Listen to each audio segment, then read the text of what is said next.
No ar, a sua rádio de bolso, a rádio no seu celular. Olá pessoal, começando mais um programa Rádio de Bolso. Hoje é quarta-feira, 17 de janeiro de 2024. Eu sou Djair Galvão e hoje o nosso programa começa com uma excelente notícia em relação ao Brasil. A notícia é a seguinte: a ONU, a Organização das Nações Unidas, colocou em seu site uma matéria de destaque e o Brasil é o primeiro país do mundo na redução, o líder na redução do consumo de tabaco no mundo. Uma excelente notícia para a gente começar a quarta-feira, já pensando que houve uma queda de 35% do consumo de cigarros no Brasil desde 2010. Esse é um levantamento da Organização Mundial da Saúde, uma das agências da ONU no mundo. Então o Brasil, ao lado da Holanda, a Holanda também é um dos países que conseguiram fazer uma grande redução, cerca de 30% do consumo de tabaco no mundo. Excelente notícia. Então o país está liderando essa lista de nações que conseguiram um controle maior sobre o consumo de cigarros. A ONU lembra muito bem, a Organização Mundial de Saúde da ONU lembra muito bem o seguinte: há 1,250 bilhão de adultos no mundo inteiro, que, segundo estimativas, que usam cigarro, que fazem uso do cigarro diariamente. Então essas tendências elas estão em declínio no mundo inteiro, mas isso é muito interessante saber que o Brasil é um dos responsáveis por esse progresso, por essa queda no consumo, e levando em consideração o seguinte: aqui no Brasil, como em várias partes do mundo, a indústria do tabaco está investindo em outras formas para aliciar, para conseguir novos consumidores, que são esses cigarros eletrônicos. Então existe essa discussão aí, eles estão financiando processos de tentativa de manipulação, para ver se as pessoas, principalmente a juventude, cola nessa ideia aí de consumo de cigarros eletrônicos. Então tá aí o nosso primeiro assunto de hoje,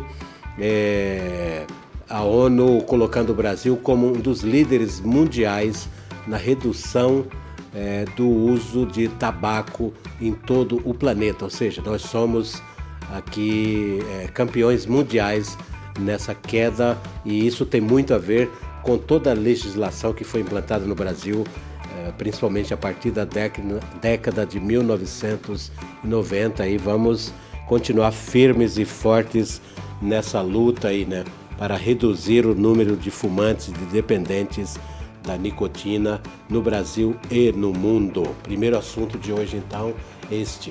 O segundo assunto é que nos próximos dias, nós teremos o registro dos primeiros 5 anos de uma das grandes tragédias, de um dos grandes crimes ambientais do país, um dos maiores de todos os tempos, que foi na cidade de Brumadinho, na região de Brumadinho, que fica em Minas Gerais,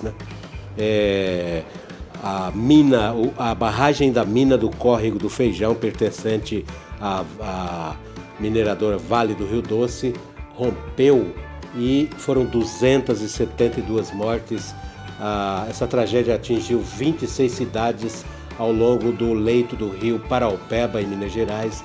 Foram 12 milhões de metros cúbicos de rejeitos minerais numa lama negra que se espalhou. Ela se espalhou ao longo de 400 quilômetros do leito do rio, a 100 quilômetros por hora, levando tudo, destruindo cidades, vidas, vilas, Então foi uma das maiores tragédias ambientais da história do Brasil recente. Dia 25 de janeiro, esse crime ele começou a acontecer na noite do dia 25 de janeiro de 2019, que foi então o rompimento da barragem da mina do Córrego do Feijão, em Brumadinho. Brumadinho é uma cidade bonita, tem destaques, Mas só lembrando aqui de outra questão relacionada a esse crime ambiental, a esse desastre ambiental, a mineradora Vale foi obrigada a recuperar parte dos prejuízos com investimentos de 25,5 bilhões de reais, né? Inclusive porque foram atingidas 131 comunidades, em toda uma região que ficou com a vida comprometida. Muita gente até hoje não foi indenizada, não conseguiu voltar para casa, além de ter perdido parentes, 272 pessoas mortas, além de ter perdido parentes, perdido memória, sua história debaixo da lama, né? Tem toda uma complexidade, né, naquela região. A cidade de Brumadinho, inclusive, tem uma coisa interessantíssima que eu terminei conhecendo, eu fui visitar, né, que é o Instituto Inhotim, que é o maior museu a céu aberto do mundo, fica lá. Então também tem um histórico muito grande por trás daquela cidade mineira, uma cidade bonita, uma cidade interessante, e que foi vítima desse marco trágico, né, que foi o rompimento da barragem, que completará 5 anos no dia 25 agora. Tá? Com detalhe também, para não deixar de registrar, que antes, em 2015, houve o desastre, o crime ambiental na cidade de Mariana. Eu também, oportunamente, eu visitei depois as duas cidades, tanto Brumadinho quanto Mariana, né?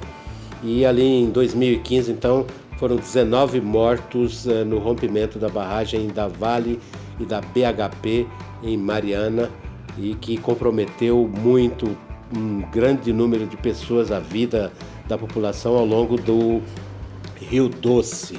Muito bem, então, esse assunto na questão ambiental.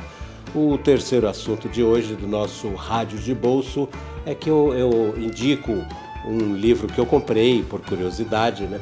É um guia para fazer seu próprio filme em 39 passos. Eu não sou muito ligado nessa ideia assim de guia que ensina tudo ao mesmo tempo, tem todos os detalhes. Esse guia ele é produzido pela Little White Lies, que é uma revista britânica independente dedicada a filmes e tal. Então, é a questão cinematográfica, né? Então, me parece interessante. Eu já comecei a folhear, né, dar aquela olhada. Então, tem tomadas, né, tem indicações, uso do preto e branco, dos rostos, composição, as formas, tem os equipamentos.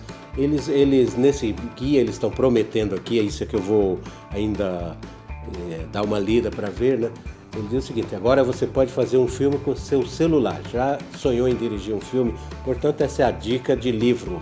Guia para fazer seu próprio filme em 39 passos, da Little White Lies. Esses assuntos de hoje do Rádio de Bolso, que vai terminar com um pequeno presente para os ouvintes, todos os ouvintes, né?